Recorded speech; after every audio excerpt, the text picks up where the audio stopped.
Local coverage now. Providence officials want to make sure some of the problems experienced on Election Day don't happen again. You may remember this scene behind me. People waiting in line for hours at one polling place last night.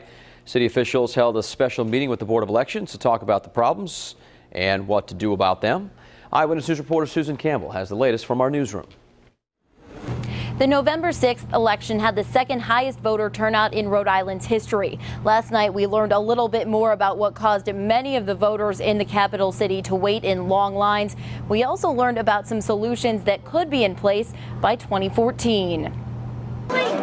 Long lines and frustrated voters. Eyewitness News cameras were rolling on Election Day at the Juanita Sanchez polling place in Providence.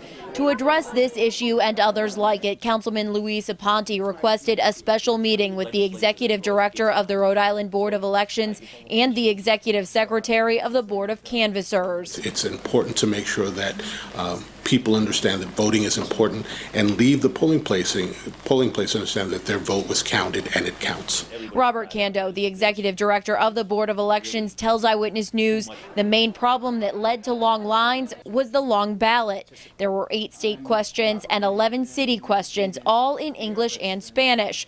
Normally 20 to 30 voters go through a voting booth each hour, but we've learned in Providence during the recent election it was taking voters about 15 minutes to cast their ballots. That's only 4 voters in each booth per hour. That almost stops the line.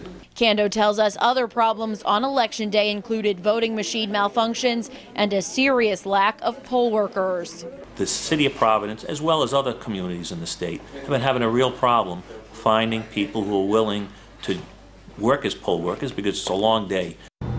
The Board of Elections and the city plan to recruit new polling workers at high schools and colleges. Robert Cando also tells us the Board of Elections hopes to have new voting machines for the 2014 election. In the newsroom, Susan Campbell, Eyewitness News.